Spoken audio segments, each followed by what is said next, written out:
अस्सलामु अलैकुम रहमतुल्लाहि व बरकातुहू। कैफा हाल हबीबी? ठीक है भाई। अल्हम्दुलिल्लाह।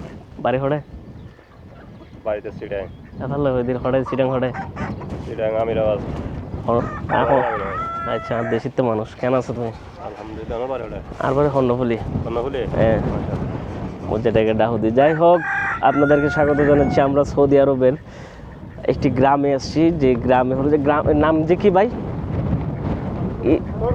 তরমুজ। হামাদাস তরমুজ গ্রাম আলগুয়ারা থেকে অনেকটাই দূরে, 80 কিলোমিটার দূরে।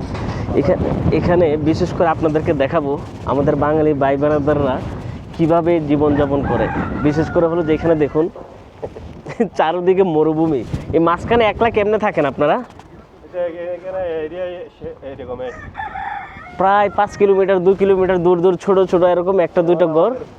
আমাদের এরিয়া আছে এটা পুরাটা, এই পুরা এরিয়া। পুরা এরিয়া আমাদের। এই যে ভেড়াগুলো, এগুলোকে আপনারা চাষাবাদ করেন? আমরা করি আঙ্গুরের কাজ। আঙুরের কাজ করেন না? আর এটা আবার আরেকজনের চাষ করে সুদানিরা। ও, এখানে আপনারা টোটাল কয়জন আছেন? 8 জন। 8 জনের মধ্যে এখন আছে 5 জন, 3 জন ছুটিতে। 3 জন ছুটিতে। যাই হোক, আমরা এখন ওইদিকে যাই, একটু ভেড়ার পালগুলো দেখে আসি, ওদের জীবনযাপন কিভাবে করে, কিভাবে চাষাবাদ করে মাজরায়, তা আজকে আপনাদেরকে দেখাবো। কতগুলো ভেড়া একসাথে, আল্লাহু আকবার, খোলা জমিনে রেখে দিছে। আমাদের বাংলাদেশে সামান্য গরু পালে আমি দেখি, গরুর যে খামার অথবা যে ঘর থাকে 4-5টা তালা থাকে। গরু চুরের যে উৎপাত কুরবানির আগে হয়, মানুষের ঘুম হারাম করে ফেলে। কিন্তু এখানে দেখুন, এখানে মিনিমাম কত হবে, 100-200-র উপরে হবে ভেড়া। এভাবে খোলা রেখে দিছে চারিদিকে, শুধু ভেড়া যেন যাইতে না পারে। চুরের ডর নাই, ভয় নেই, কিছু নেই। ছাগল বেড়া একসাথে ওরা ফালতেছে, এখানে খাবার দাবার দিবে, সামনে হলো যে ঘাস, ওখান থেকে কাইটে আনবে সব কিছু। এই যে দেখুন,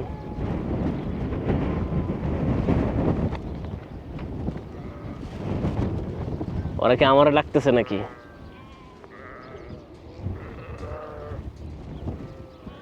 ভেড়ার মাংস কিন্তু সেই টেস্ট। আপনারা কারা খাইছেন আমি জানি না, আমি কিন্তু খাইছি। আমাকে নোয়াখালীতে নিপুণ ভাই আমার খাওয়াইছিল, উনি একজন ট্রাভেল ব্লগার। নোয়াখালীতে ঘুরতে গেছিলাম, ভেড়ার মাংস খাইছে। এছাড়া আমি সর্বপ্রথম খাইছিলাম হলো যে এই আজারবাইজানে। প্রচুর পরিমাণে চর্বি থাকে এবং সেই লেভেলের টেস্ট হয়ে থাকে ভেড়ার মাংস কিন্তু। আচ্ছা, যাই হোক, চারিদিকে প্রচুর পরিমাণের বাতাস এবং পাখির নয়েজ, এবং সামনে হলো যে এটা কি, ওগুলোতে খেজুর ধরে নাকি ভাই? চলেন একটু ওইদিকে যাই।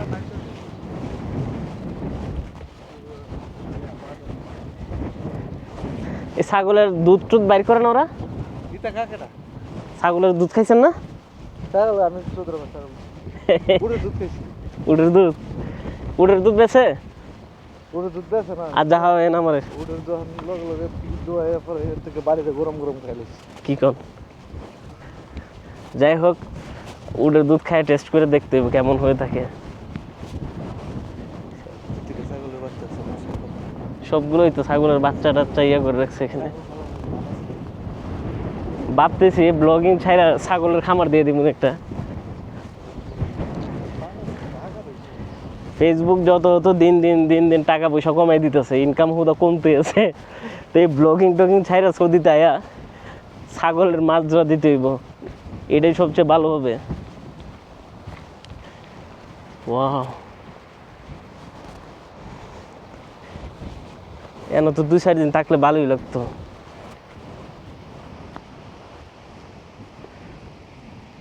এখানে 2-5 কিলোমিটার দূরে দূরে ছোট্ট ছোট্ট একটা ইয়া থাকে, টেন্টের মতো।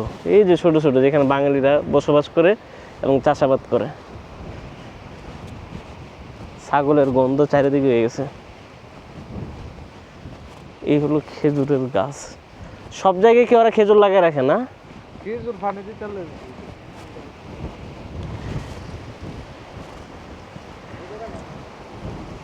বেড়া গাছ এগুলা।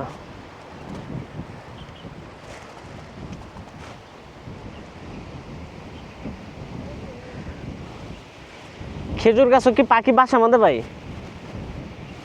পাখির আওয়াজ দেখা যাইতেছে প্রচুর। এই মরুভূমির ভিতরে এত পাখি বাংলাদেশেও তো নাই। এটা কি গাছ? বাদাম গাছ? না বাদাম হয় না, এটা কি তাইলে? গাছ ছাগলের। সব ছাগলের গাছ না? ওয়াও,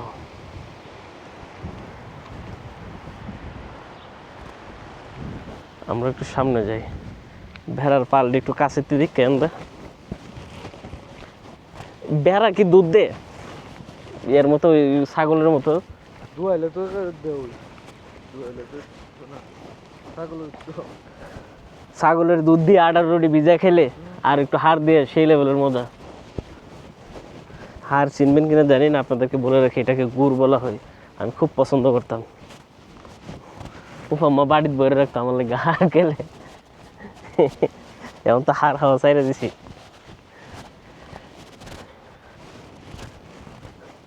এই বেড়ার পাল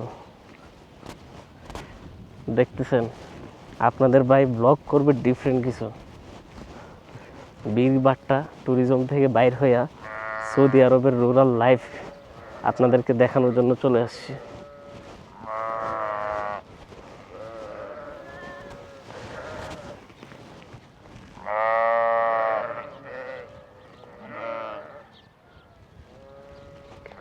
কারে ডাকে?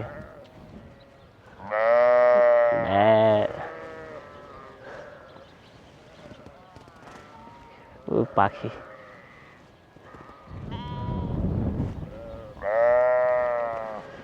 এত বাতাস এখানে বলার বাইরে। কে আমরা ডাকতেছি না কোনো?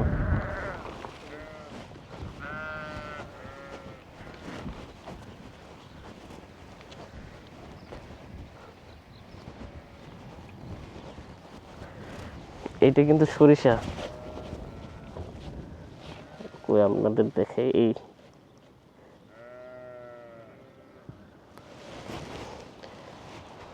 সরিষা গাছ।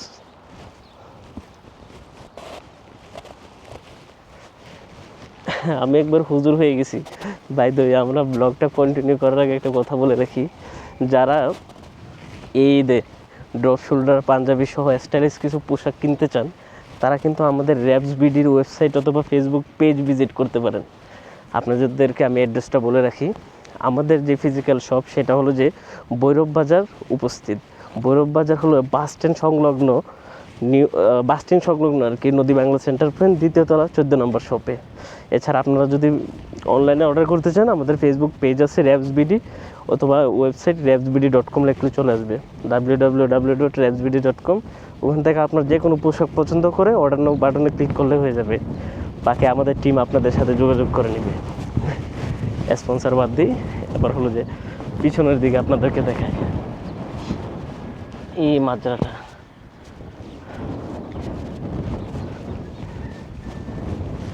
মুরগের আওয়াজ শুনতেছেন রাতার? এখানে ওরা হাঁস পালে, মুরগা পালে, ছাগল, ভেড়া সব, এমন কোনো কিছু বাকি নেই যেগুলো ওরা এখানে পালে না।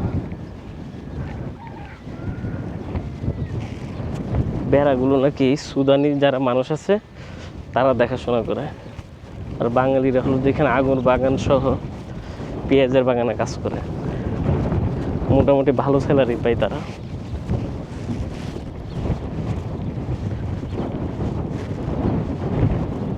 এখন আমরা দেখি ভিতরে গিয়ে তারা কিভাবে এখানে থাকে। হাঁস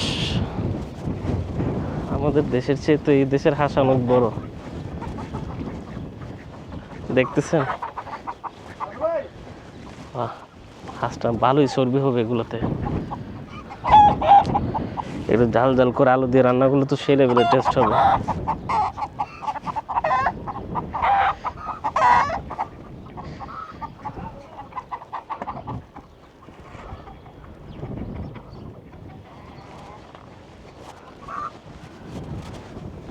কি ধরতেছে?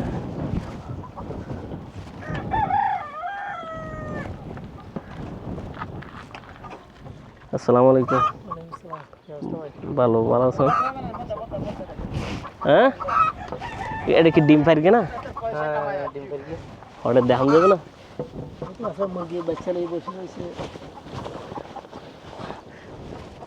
ওই তো ডিম আছে বললো। মাছ ফিয়া না বেশ মাগুর মাছ সবই ছাড়ছেন মাগুর মাছ প্রায় দাও বাবা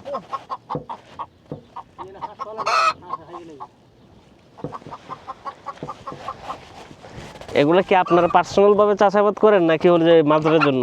না আমরা নিজের মানে এটা নিজের জন্য, এটা মুরগিগুলা। তো মুরগির বীজ সৌদি আরবে মুরগি আসলো কিভাবে? এটা দেশের থেকেও আনছে ডিম ডুম? আনছি না অনেক দরকার হয় ওনার বাড়ি হটে যে চট্টগ্রাম চট্টগ্রাম হটে সাতকানি সাতখানি ব্যাগ তো সাতখানি তাহলে একই অঞ্চলের পারলো তো ওরা ব্যাগে হ্যাঁ আমি আনছি না এখানে অনলাইন দিতে রে মাশাআল্লাহ। চট্টগ্রামের মানুষ কিন্তু আফ্রিকা তো বহুত আছে, আফ্রিকা মোজাম্বিক আছে, কেনিয়া আছে, মানে বিভিন্ন জায়গায় ব্যবসা করে। লোক নেই যখন জায়গা বাকি নেই আগে হয়তো মানুষ নোয়াখালীর লোকজন মাটির তিনার তলে পাওয়া যায়, কিন্তু এই মিশা কথা চট্টগ্রামের লোক এইলে কোনো দেশ নাই যাই ন দেখি। এই দেশগুলোতে পাওয়া যায় এখন হ্যাঁ, তো এইগিন আবার বেচন ওনারা নাকি নিজের এখন না বেতন টেতন না এনে থাকলে এনে খাইবার বলে ইয়া হরন দেয়। মাশাআল্লাহ। তো এই যে মরুভূমির ভিতর তখন ওনারা একলা ডনলা লাতিয়ে যদি মানে কিছু হয়ে যায় না আরে ধর কি আরে এই দেশের মধ্যে আমার গিয়া আছে না চুরি চাপটা আছে না ডাকাইতে আছে না আমরা বাংলাদেশের না ডাকাইত বেশি কিন্তু আই তো খবর নেই রিয়াদারি নাকি কিডন্যাপ করে ফেলে এখন বাঙালি হলে, এক বাঙালি আরেক বাঙালির কথা আছে না?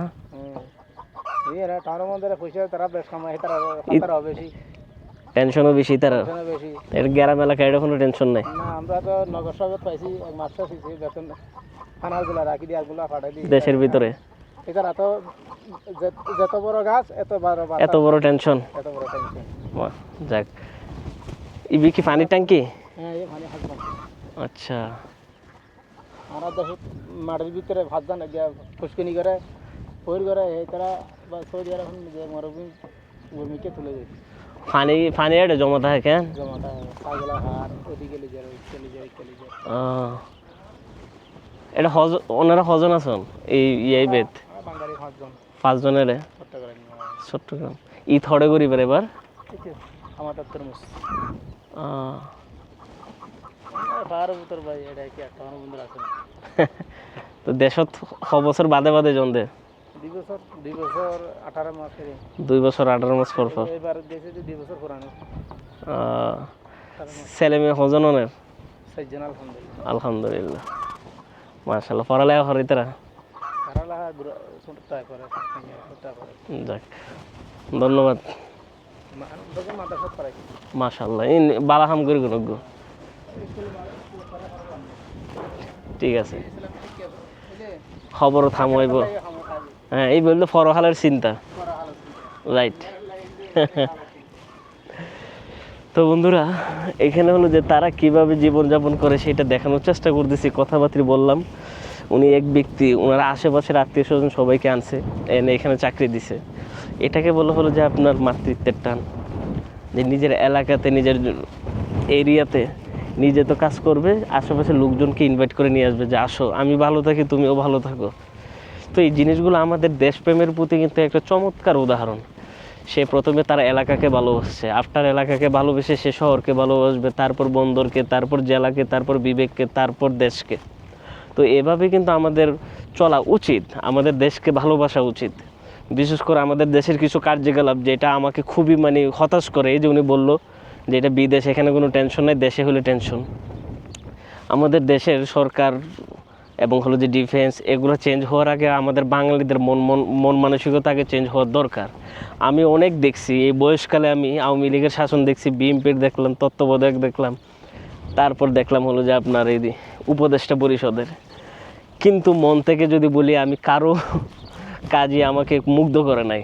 শেষ একটা ভরসা ছিল উপদেষ্টারা, কিন্তু বিমানবন্দরে যা অবস্থা, টিকিটের দাম, যেখানে আমরা উপদেষ্টারা আসার আগে 20 থেকে 22 হাজার টাকা নেপালের টিকিট কাটতাম, সেই টিকিট হয়ে গেছে হলো যে আপনার 35 থেকে 45 হাজার টাকা।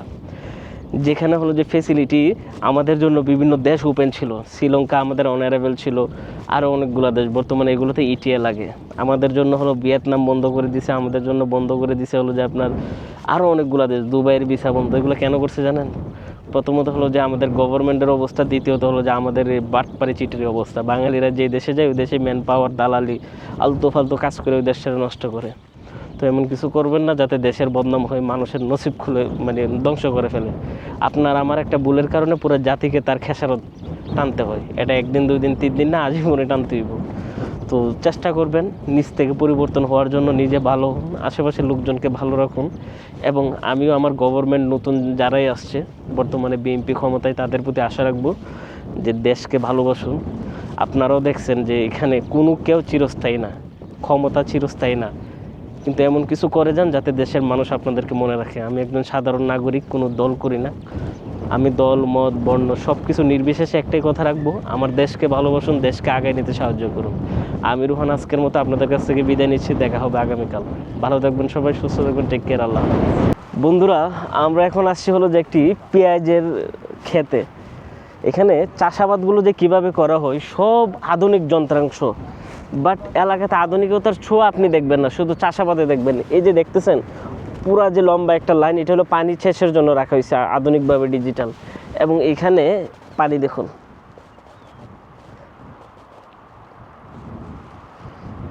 এই হলো পানির লাইন। আমরা একটু সামনে যাই, চাষাবাদ জমিন এগুলো আপনাদেরকে দেখাই। সৌদি আরব মানে যে শুধু দুধ মরুভূমি ভালো এমন কিন্তু না।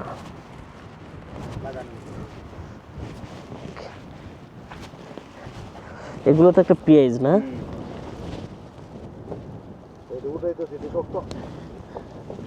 উঠানো যায় না কেন?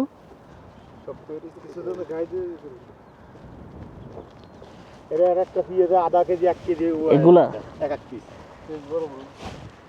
আমরা দেখি তো একটা পেঁয়াজ উঠানো যায় কিনা। উঠবো ওখান থেকে? উঠবে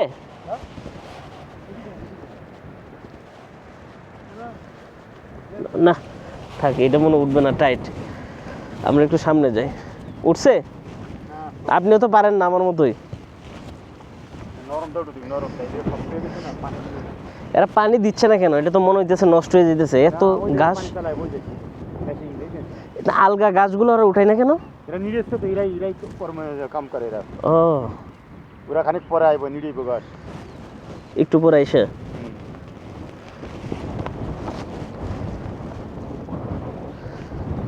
পেঁয়াজের সাইজ কতটুকু হয়েছে এগুলো? কি সাইজ হয়নি এখন।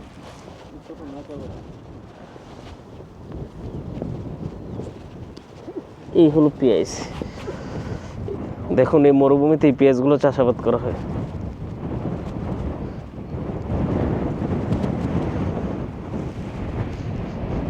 হ্যাঁ, এই পেঁয়াজের টুসাটা যদি ইসা মাছ দিয়ে রান্না করে না, খুব মজা হইব। পেঁয়াজের টুসা কিন্তু হেভি টেস্ট। আপনি একটা তুলছেন, কিছু বলবে না? একটা হোটেলের কি বলবে না? আমরা আপনাদেরকে মাজরা ব্লগে নিয়ে এসেছিলাম এখানকার জমিন, কৃষি জীবনযাপন দেখানোর জন্য। এই পর্যায়ে আপনাদেরকে আমরা 3টা বিষয় তুলে ধরছি। আধা কেজির উপর এক একটা পেঁয়াজের সাইজ হয় বলতেছে, মানে এত বড় পেঁয়াজ এগুলো হয়। তো আমরা যে ব্লগে 3টা বিষয়, সেটা হলো যে আঙ্গুরের বাগান দেখাইছি আপনাদেরকে, জব অর্থাৎ শায়রি যেটা দেখালাম, তৃতীয়ত হলো যে এই পেঁয়াজের মাজরা, পেঁয়াজের ক্ষেত বলতে পারেন। এখানে ব্লগ করতে এসে একটা জিনিস ডিফিকাল্ট ফেস করতেছে, এখানকার বাতাস, এত পরিমাণের বাতাস এখানে। আর মাঝে মাঝে হলো যে মরুর যে ধুলাবালি এগুলো নিয়ে যখন আসে, চোখে মুখে পথ দেখি না, মানে তখন চোখ মুখ আন্দার করে লাওয়া লাগে। এগুলো কি গাছ? এরা ইউজ করে না তেমন, আগাছা। আগাছা, বাট এটা যে কত পরিমাণে ছায়া দিতেছে, কত আপনার আঙ্গুরের গাছ বাগান বানায়, খুঁড়া হিসাবে ইউজ করে আর কি, খুঁটা হিসেবে ইউজ করে এই গাছগুলোকে। এরা কোনো কাঠ পিলে ইউজ করে না। কাঠের চাইতে বড় বিষয়, মরুভূমিতে গাছ যে দাঁড়ায় আছে, একটা ছায়া পাবে এখানে, যারা বাঙালি ভাইরা কাজ করবে এখানে আইসা রেস্ট নিতে পারবে, এটাই তো সবচেয়ে বড় বিষয়। অনেক পাখি আছে এখানে বাসা বাঁধে, দেখেন কিচির মিচির আওয়াজ শোনা যাচ্ছে কিনা। ওগুলো কি গাছ যে ঘুরে রাখছে এগুলো? মানে তরমুজ লাগাইছে, তরমুজ। ওইদিকে তরমুজ গাছ না? যাই হোক, মাজরা ব্লগ আপনারা কেমন দেখতেছেন কমেন্ট করে কিন্তু জানাবেন। ওই যে তাঁবুগুলো দেখতেছেন, ওখানে কিন্তু বাঙালিরা থাকে। আমরা একটু জুম করতে পারি কিনা দেখি। এই যে দেখুন সাদা যে তাঁবুটা আছে, ওখানে বাঙালিরা থাকে কিন্তু। তারপর ওইদিকে আছে কিছু তাঁবু, এই যে দেখুন। এখানে ওরা থাকে, খায়, ঘুমায়, এখানেই সব কিছু করে। চারিদিকে শুধু মরুভূমি আর মরুভূমি। বাট এই মরুভূমির মাঝখানে যে চাষাবাদ করতেছে, আল কাসিম এলাকাটা কিন্তু খেজুরের রাজধানী বলা হয়। আরবদের কাছে খুবই মানে জনপ্রিয় একটি জায়গা এখানে চাষাবাদের জন্য। এবং এই চাষাবাদ অঞ্চলে প্রায় বাঙালি, এখানে পাকিস্তানি নাই বললেই চলে, হাতে গোনা একটা দুইটা দেখা যায় যারা কিনা এখানে কাজ করে। এখন আমি আপনাদেরকে একটা কথা বলি, আমার প্রিভিয়াস ব্লগগুলোকে আপনারা দেখছেন? যদি দেখে না থাকেন কাইন্ডলি আমার ইউটিউব চ্যানেলে যান, গিয়ে সার্চ করুন সৌদি আরব ব্লগ, অথবা সিজন 2 লেখলে চলে আসবে সৌদি আরব সিজন 2। অথবা যদি চান আপনারা আমার সাথে টিকটক, ইনস্টাগ্রাম এবং হলো যে ফেসবুকে অ্যাড হয়ে যেতে পারেন। তো সবাই সব জায়গাতে কানেক্ট থাকলে কী হবে, আপনাদের জন্য ভিন্ন ভিন্ন কিছু কন্টেন্ট আসবে। যেমন কিছু শর্ট কন্টেন্ট আসে 1 থেকে 3 মিনিটের ভিতরে, ওগুলো দেখতে আরও চমৎকার হয়। আজাইরা যে বক বক করতেছে এগুলো থাকে না, মেন পয়েন্টগুলো তুলে ধরা হয়। আমি কিন্তু বিশ্বাস করি, আমি অনেক সময় একটু বেশি কথা বলি। অ্যাকচুয়ালি ব্লগার হইলে বেশি কথা কোয়া লাগে, ব্লগটার যত টাইমে কিছু লম্বা করি তত হলো যে আর্নিংয়ের সোর্সটা বের হয়। ওইটা এবার মজা করতেছি, আমরা বিদায় নিয়ে নিই। আপনাদেরকে আর বিরক্ত করবো না। সবাইকে বলে রাখি ফুল ব্লগ দেখবেন, আগামীকালকের ব্লগ কিন্তু ডেফিনেটলি দেখবেন। Same name, same YouTube channel এবং হলো যে সেম পেজে অথবা সেম ইনস্টাগ্রাম, টিকটকে। আমি রোহান আজকের মতো বিদায় নিচ্ছি। দেখা হবে আপনাদের সাথে আগামীকাল নেক্সট ব্লগে। আল্লাহ হাফেজ এভরিওয়ান।